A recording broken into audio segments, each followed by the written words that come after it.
간밤에 시장이 기다렸던 미국 연방공개시장위원회, 그러니까 FOMC 결과가 나왔습니다. 어떤 결과가 나왔을까요? 스타트경제, 오늘은 이정환 한양대학교 경제금융대학 교수와 함께합니다. 어서 오십시오. 어서 오십시오, 교수님. 예상대로였죠? 이번에도 기준금리 동결이었습니다. 예, 트럼프 대통령은 뭐 계속 인하하라는 압력이 있긴 했지만 뭐 트위터라든지 여러 군데서 인하하라는 압력이 있긴 했지만 시장에서는 이번에 동결로 예상을 했고요. 파월 연준 의장 그리고 FOMC 커미티의 결정 역시 이제 동결이라고 보시면 될 것 같습니다. 이 배경에는 아무래도 뭐 불확실성, 그다음에 물가 상승에 대한 우려가 심각하게 깔려 있다라고 보시면 될 것 같고요. 그다음에 경제 성장률 자체는 좀 떨어지고 있지만 실업률은 그렇게 많이 올라가지 않고 있는 상황이기 때문에 경제가 전반적으로 견조하다는 의견 역시 있습니다. 불확실성이라는 것은 여전히 이제 관세의 불확실성이라는 것을 말씀드릴 수 있을 것 같고요. 결국은 관세, 상호 관세라든지 품목 관세에 대한 합의가 다 끝난 상태가 아니기 때문에 관세에 대한 문제들이 아직 많이 남아 있다라는 이야기를 하고 있습니다. 두 번째는 결국은 이 관세가 붙게 되면은 소비자 물가가 올라가게 될 것이라는 그런 발언을 취지를 했거든요.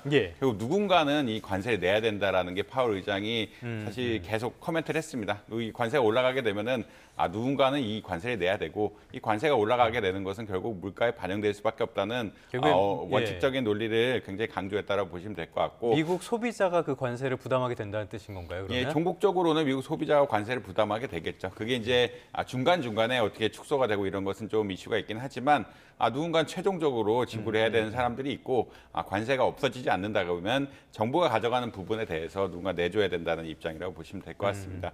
그리고 뭐 실업률도 저번 스테이트먼트에 비해서는 뭐 비교적 안정적이다라는 이야기를 가고 있어가지고 그 지난번 FOMC의 의견에 비해서는 뭐 불확실성이 조금 줄고 안정적이다는 의견이 가지고 있어가지고 물론 경제 성장률이 나빠질 것 같긴 하지만 실업률이 지금 그렇게 나쁜 상태는 아니기 때문에 지금 금리를 동결했다라는 취지로 결정을 한 것으로 이해하고 있습니다. 네.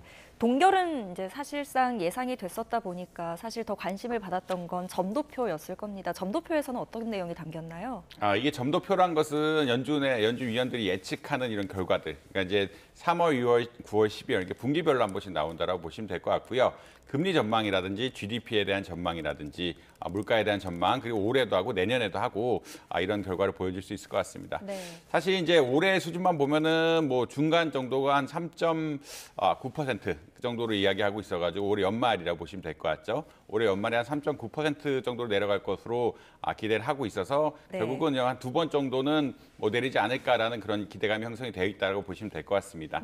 다만 저기 상단으로 올라간 부분들이 조금 보이긴 하는데 이제 4점대 초반에 비해서 3월과 6월하고 비교하면은 4점대 초반보다 4.5가 굉장히 많아졌죠. 그 말은 어떤 이야기냐면 금리를 안 내릴 것 같다는 의견 역시 조금 더 세졌다라고 보시면 될 것 같습니다.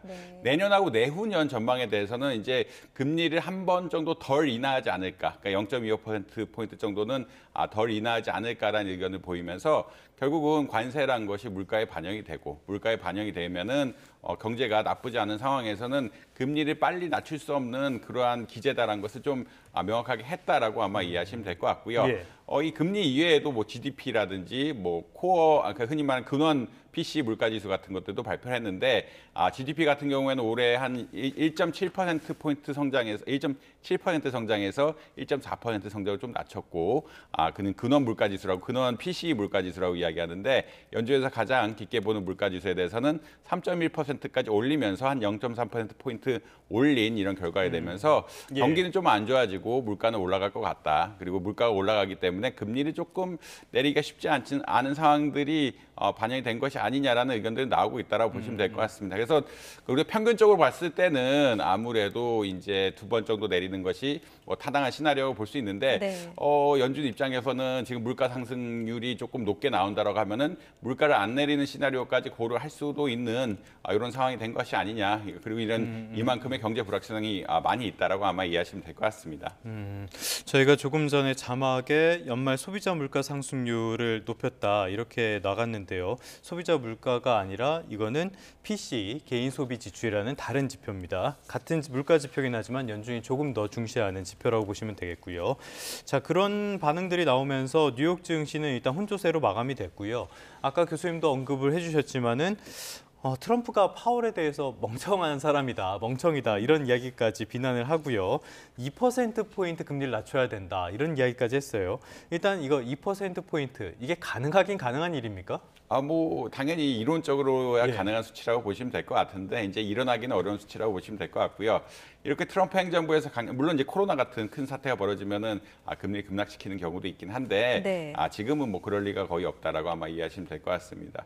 트럼프 대통령의 입장에서는 이제 관세 정책에 대한 드라이브를 굉장히 빨리 걸었기 때문에 이것이 투자라든지 고용으로 직접 이어졌으면 좋은. 그러니까 물론 이제 굉장히 채널이 약하긴 한데 관세를 올리면서 사실 금리 효과 때문에 실업률이 떨어지고 투자가 늘어날 수는 있긴 하지만 금리 빨리 낮추면서 실업률도 낮추고 어떻게 보면 투자도 늘리고 주식도 주가도 올리는 이런 상황들이 굉장히 바람직하다라고 이야기할 수가 있는데 예. 그렇기 때문에 사실 계속 금리를 낮추라는 입장을 보이고 있거든요. 또 다른 측면에서는 트럼프 대통령이 계속 환율의 이야기를 하는데 달러가 좀 약해지려고 하면은 미국 금리가 좀 내려가야 됩니다. 미국 금리가 높다는 얘기는 달러에 대한 수요가 높다는 이야기고 달러에 대한 수요가 높다는 것은 어떤 달러의 가치를 나타내는 환율 같은 것들이 예. 미국이 강해진다는 이야기이기 때문에 두 가지 측면에서 다 사실은 관세 정책이란 것이 이제 중장기 정책이고 중장기적으로는 효과를 볼 수 있겠지만 단기적으로는 연준에서 예측하듯이 이게 GDP 성장률이라든지 물가 상승률에 부정적인 영향을 줄 수밖에 없거든요. 네. 이런 예. 것을 상쇄하려고 하면은 금리를 빨리 낮춰서 투자를 늘리고 뭐 주가를 부양시키는 이런 노력들이 필요한데 그런 것이 안 되고 있다. 또 환율 차원에서도 아무래도 트럼프 대통령이 바라는 건 약한 달러인데 예. 이렇게 금리를 낮추는 것이 약한 달러에 도움이 되기 때문에 파월 의장에게 계속 금리를 낮추라는 압력을 보이고 있다라고 보시면 될 것 같습니다. 예. 네. 자, 이렇게 되다 보니까 한국은행의 고심도 깊어질 것 같습니다. 한미 간의 금리 차가 벌어진 상태에서 우리만 금리 인하를 하다 보면 또 여러 가지 문제들이 생기기 때문에 아마도 여기에 발맞춰서 우리도 통화 완화 속도를 좀 늦출 것이다라는 전망이 나오는 것 같아요. 어떻게 전망하세요? 이창용 한국은행 총재의 최근 기조는 이제 가계부채에 대한 우려, 그리고 기업부채에 대한 전반적인 우려까지 있기 때문에 통화 정책을 통해서 경기를 부양하는 것이 쉽지는 않다라는 의견을 보이고 있긴 예. 합니다. 물론 금리를 낮추는 것이 바람직하긴 한데 이제 가계부채, 특히나 부동산 쪽에도 시장이 요동치고 있는 모습을 보이고 있거든요. 이렇게 네. 금리를 함부로 낮췄다가는 이제 부동산 시장이 혼란이 오면서 이 금리가 흔히 말하는 가계대출이 급등하게 되고 가계대출이 급등하게 되면 또 향후 장기적으로 중장기적으로 경제 불안 요인으로 작용할 수가 있기 때문에 소비를 위축시킬 수 있는 요인을 작용하고 있기 때문에 금리를 낮추는 속도에 대해서는 적극적으로 하진 않겠다. 천천히 이렇게 낮추겠다는 의견을 보이고 있는 것 같고요.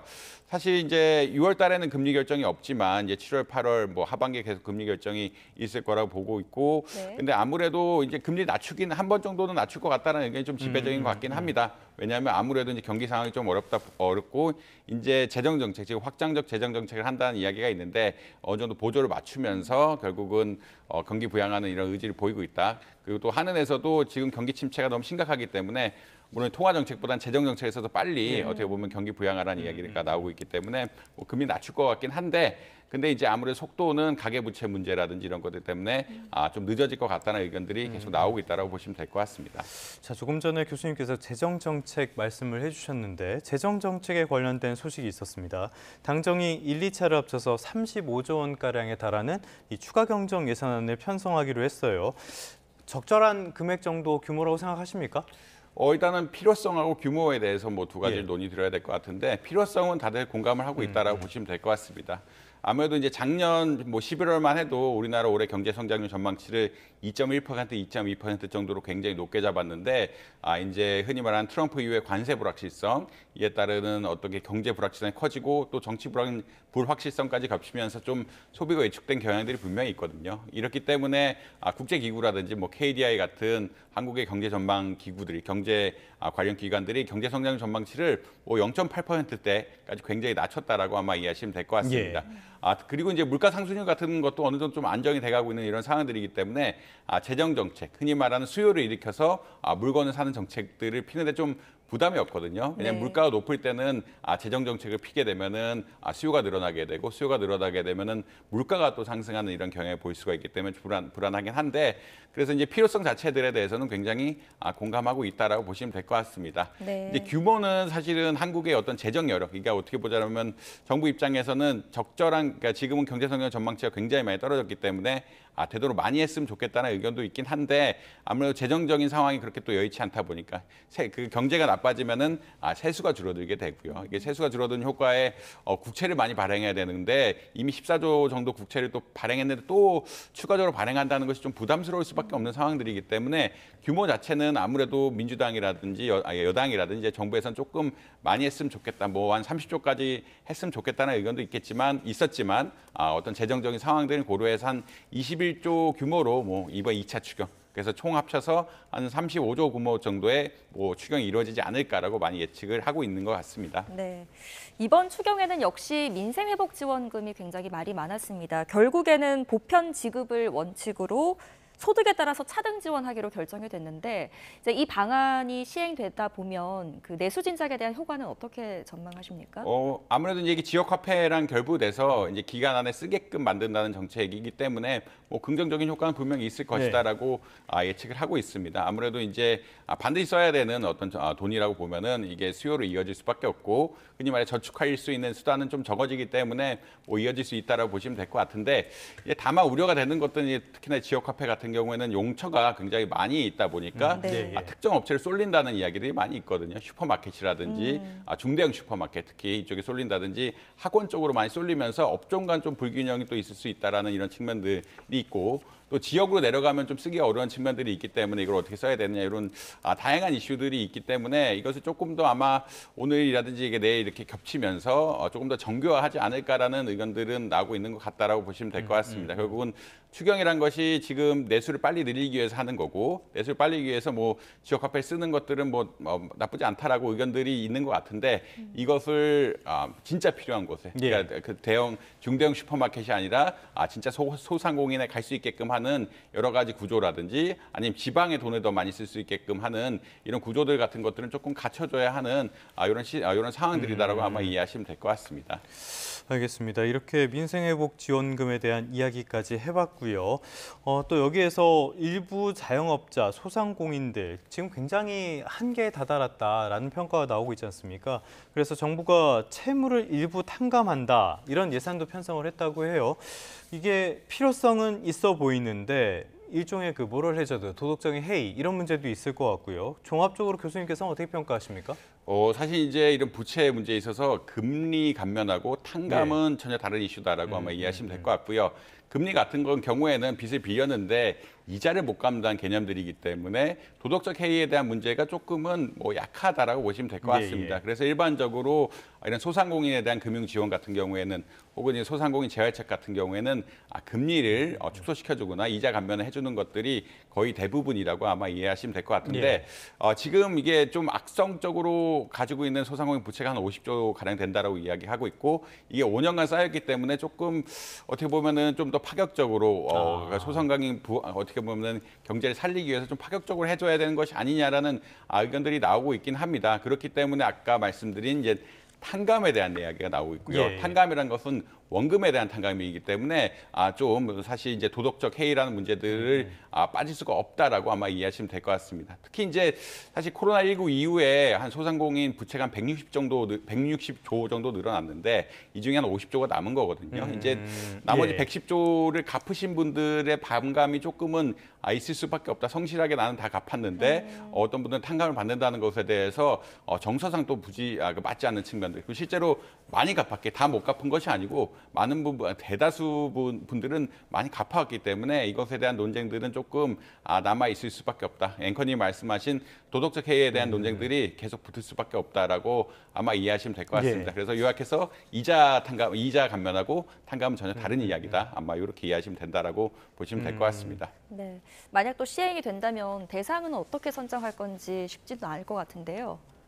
아마 지금 이 탕감에 대해서 몇 퍼센트 할지부터 좀 문제가 되는 거거든요. 이게 혹시 탕감을 해야 되느냐 말아야 되느냐가 큰 이슈고요. 탕감을 하면은 몇 퍼센트 탕감을 해주냐 역시 굉장히 큰 이슈라고 보시면 될 것 같습니다. 이것을 전액 탕감까지 가기에는 재정적 부담 역시 굉장히 부담스러운 상황이기 때문에 그렇게 못할 것 같고 어느 정도 수준에서 탕감을 해주면서 재활을 유도하느냐 이게 결국은 도덕적 해이 그리고 국민적인 어떤 정서적인 공감에 대한 문제이기 때문에 쉽지 않은 이야기라고 아마 이해하시면 될 것 같습니다. 그래서 이제 구체적으로 안이 조금 더 계속 나올 것 같고요. 물론 이제 이것을 만드는 수단으로 뭐 배드뱅크라든지 여러 가지 제도적인 것은 위반했지만 이 몇 퍼센트의 비율을 정하는 거는 상당히 어려운 이슈다. 네네네. 그리고 이 도덕적 해이 문제, 향후 발생할 수 있는 도덕적 해이 문제 등에 관련한 깊은 문제이기 때문에 정부의 고민 그리고 정책적인 대안 같은 것들이 심도 깊게 논의돼야 되는 이런 상황이라고 보시면 될 것 같습니다. 자, 근데 만약에 돈이 있다면은 다 해주고 다 지급을 해주고 이래도 좋은데 우리가 지금 재정 여력이 그렇게 많은 편이 아니잖아요. 결국에는 그렇다면은 국채를 발행해야 될 텐데 채권을 발행하게 되면은 시장 금리가 올라가는 효과가 있기 때문에 이게 오히려 경제 회복이라든지 이런 부분에 발목을 잡을 가능성 있는 거 아닙니까? 일단 뭐 금리를 올리는 측면들이 분명히 있긴 하고요. 예. 왜냐하면 지금 35조 가량들이 새로 채권, 그러니까 1차 추경도 사실 채권을 발행해서 했다라고 이야기를 하고 있고 2차 추경 역시 지금 정부의 예산 상황이 녹록하지 않기 때문에 채권을 계속 발행해야 된다라는 이런 상황들이라고 보시면 될 것 같고 예. 이거 자체가 이제 시장의 금리를 올려서 어떻게 보자라면 경기 회복을 더디게 하는 이런 경향들은 분명히 있다라고 보시면 될 것 같습니다. 이제 근데 더 우려가 되는 것은 이게 돈을 빌리는 데 있어서 금리를 내고 빌리는 것이거든요. 금리를 내고 빌리는 데 있어서 효과가 잘 안 나게 되면은 또는 일회성 효과가 나면서 장기적으로 자영업자라든지 소상공인을 살리는 데 효과가 없다라 그러면 이게 또 낭비가 될 수 있습니다. 그러니까 이게 결국은 빚을 내서 우리가 경기 부양을 하는 건데 이 경기 부양의 방향이 소상공인 뭐 취지는 맞지만 취지는 맞는데 이게 정책적으로 너무 단계에 그친다든지 흔히 말하는 심폐소생만 해놓고 제대로 응급실을 못 가고 병원에 못 가는 케이스가 발생하게 된다라면 또 문제가 발생할 수 있고요. 그렇기 때문에 이제 추경에 대해서 방향성 자체를 조금 구조화된 문제, 인프라 투자라든지 이런 좀 구조화된 문제라든지 혹은 향후 고령화에 대한 대비 이런 흔히 말하는 투자적 관점에 접근해야 된다는 이야기도 굉장히 많거든요. 그러니까 이제 현금성 지원은 일회성 지원인데 만약 일회성 지원이 끊기면은 다음에 어떻게 될 거냐 이슈가 분명히 있고요. 네. 투자성 지원은 지금 하게 되면은 장기간 투자 금액이 쓰이게 되고 이것이 미래의 어떤 기술 개발이라든지 어떤 생산성 향상에 도움이 될 수 있는 부분들이기 때문에 반드시 이쪽으로 가야 되느냐에 대해서도 논의가 굉장히 많다. 지금 이슈는 소상공인에 집중돼 있고 소상공인에 집중되어 있기 때문에 이번에 살리다라는 데 대해서는 많이 동의를 하고 있는데 근데 이 재정이란 것이 뭐 매년 뭐 30조씩 재정 적자를 내는 것이고 정부의 좋지도 않은 상황이고 이것이 일회적인 거라면 다음번에 어떤 영향들이 미칠지 그러니까 이것이 끊기고 다음번에 또 살려야 될 때 이게 돈을 쓸 수가 있는지 이게 실효성이 있는지에 대한 여러 가지 논의들이 나오고 있다. 결국은 투자적 지출까지 좀 고려해야 되는 것이 아니냐라는 의견들도 많이 나오고 있다라고 보시면 될 것 같습니다. 네, 알겠습니다. 오늘 여기까지 듣겠습니다. 이정환 한양대학교 경제금융대학 교수와 함께했습니다. 잘 들었습니다. 고맙습니다.